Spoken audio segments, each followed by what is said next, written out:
আল্লাহর হাবিব সাল্লাল্লাহু আলাইহি ওয়াসাল্লামের সাথে আম্মাজান আয়েশার ঝগড়া হতো।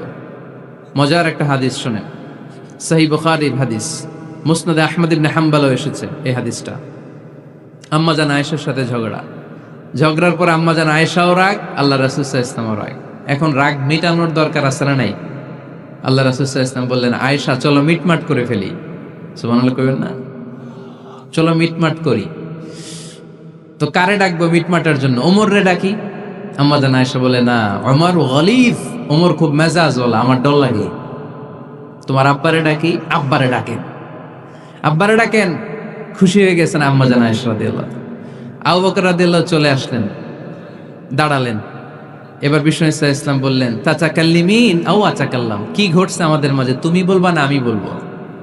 আম্মাজান আয়েশা বললেন, তাতাকাল্লামু আনতা ওয়ালা তাকুল ইল্লা হাক্কান, আপনিই বলেন, তবে সত্য ছাড়া মিথ্যা বলেন না। আবু বকর রাদিয়াল্লাহু তাআলা আনহু শুনে রেগে গেলেন, কি এ কেমন কথা তোমার? নবীকে উদ্দেশ্য করে তুমি বলছো সত্য ছাড়া মিথ্যা বলবেন না, নবী কখনো মিথ্যা বলবে নাকি? রেগে মেয়ের গায়ে মেরেছে এক চর খেয়ে আম্মাজান আয়েশা উল্টে পড়ে গেলেন। সাইয়েদনা আবু বকর রাদিয়াল্লাহু তাআলা আনহু রেগে গড়গড় করতে লাগলেন, আবার মারার জন্য উদ্যত হলেন। আম্মাজান আয়েশা রাদিয়াল্লাহু তাআলা আনহু বাঁচার জন্য এবার বিশ্বনবীর পিছনে যে আশ্রয় নিলেন। সুবহানাল্লাহ পড়বেন না?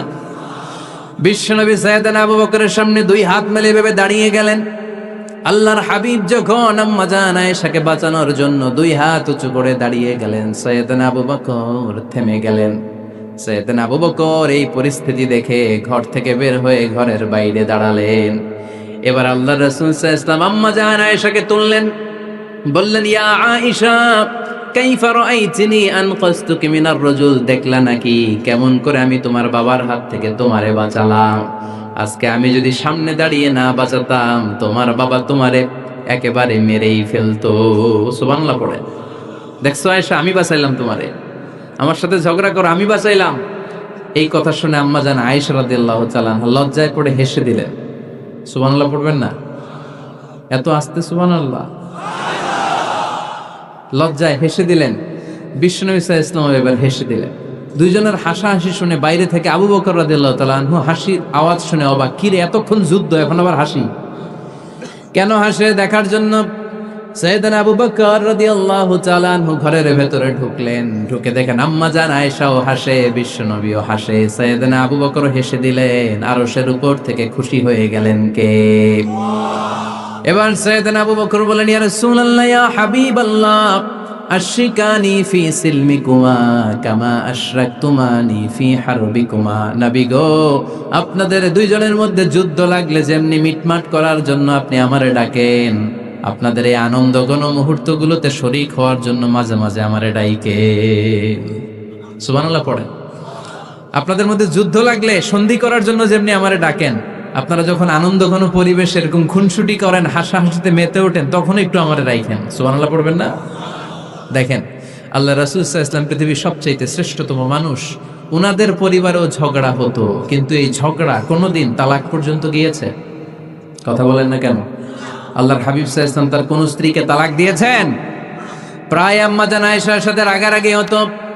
আল্লাহর হাবিব সাল্লাল্লাহু আলাইহি ওয়াসাল্লাম বলতেন, আয়েশা, কখন তুমি রেগে থাকো সেটাও আমি জানি, কখন তুমি আমার উপর খুশি থাকো সেটাও আমি জানি। ইয়া আয়েশা, ইন্নী লা আ'লামু ইযা কুনতি আন্নী রাদিয়া ওয়া ইযা কুনতি আলাইয়া গাদবা। আয়েশা, কখন রেগে থাকো তাও বুঝি, কখন খুশি থাকো তাও বুঝি। আম্মাজান আয়েশা বললেন, ইয়া রাসূলুল্লাহ, কেমনে বোঝেন? বিশ্বনবী বললেন, তোমার দোয়ার বাক্যগুলো শোনো বুঝি। যখন তুমি আমার উপরে খুশি থাকো তখন দোয়ার সময় তুমি এভাবে বলো, রব্বি মুহাম্মদ, ও মুহাম্মাদের রব, আপনি আমাদের সব গুনাহ মাফ করে দেন। আর যখন তুমি আমার উপর রেগে থাকো তখন তুমি মুনাজাতের সময় বলো, রব্বি ইব্রাহিম, ইব্রাহিমের রব, আপনি আমাদেরকে ক্ষমা করে দেন। তার মানে যখন তুমি রেগে থাকো তখন দোয়ার সময় আমার নামটা মুখে নিতে চাও না। সুবহানাল্লাহ পড়েন। তখন তুমি দোয়ার সময় অন্য নবীর নাম নাও। আম্মাজান আয়েশা বললেন, ইয়া রাসূলুল্লাহ, মা আহাজুরু ইল্লা ইসমাক, আমি তো শুধু নামটাই সরাই, আমার মুখ থেকে কেবল আপনার নামটাই সরায় রাখি, আমার হৃদয় থেকে কখনো আপনারে সরাতে পারি না। আমার হৃদয় জুড়ে আপনি, মা আহাজুরু ইল্লা ইসমাক, নবী হে, আমি শুধু দোয়ার সময় রাগের মাথায় আপনার নামটা বাদ দেই, হৃদয় থেকে তো আপনারে বাদ দিতে পারি না। সুবহানাল্লাহ পড়বেন না? তার মানে নবীদের ফ্যামিলি তো ঝগড়া এগুলো হতো, কিন্তু এটা তালাক পর্যন্ত গড়াতো না, ঠিক কিনা? সহিহ মুসলিমে এসেছে, ইন্না ইবলিসা ইয়াদাউ আরশাহু আলাল মা, ইবলিস শয়তান তার সিংহাসন গেড়েছে সাগরের উপর। কোথায়? ইবলিসের সিংহাসন কোথায়? সাগরের উপর। সুম্মা ইয়াবআসু সারায়াহু, সে প্রতিদিন সকালবেলা তার সাঙ্গপাঙ্গরে গোটা পৃথিবীতে পাঠায়, যা পৃথিবীতে ফাসাদ সৃষ্টি কর, ফাসাদ সৃষ্টি কর। ইবলিস যখন সাঙ্গপাঙ্গদেরকে গোটা পৃথিবীতে ছড়িয়ে দেয়, সারাদিন ধোকা দেওয়ার পরে, ওয়াসওয়াসা দেওয়ার পরে, রাত্রিবেলা ইবলিসের কাছে ফিরে আসে, এসে বলে, ও ইবলিস, আমি আজকে আল্লাহর বান্দাদেরকে দিয়ে মিথ্যা কথা বলিয়েছি। ইবলিস বলে, এটা তো কোনো ব্যাপারই না, এগুলোই তো তোদের কাজ। আরেক শয়তান বলে, আমি ওজনে কম দিয়েছি একজনের মাধ্যমে বাজারে। ইবলিস বলে, এটাও তেমন বড় কোনো কাজ নয়। আরেকজন বলে, আমি সুদের ডিলিংস করিয়েছি। ইবলিস বলে, এটাও কোনো কাজ নয়। আরেক শয়তান বলে, আমি মদের আড্ডাখানায় নিয়ে মসজিদে যেতে নিয়েছিল, সেখান থেকে সরিয়ে মদের আড্ডাখানায় আল্লাহর বান্দাদেরকে নিয়েছি। ইবলিস বলে, এইটাও তেমন বড় কোনো কাজ নয়।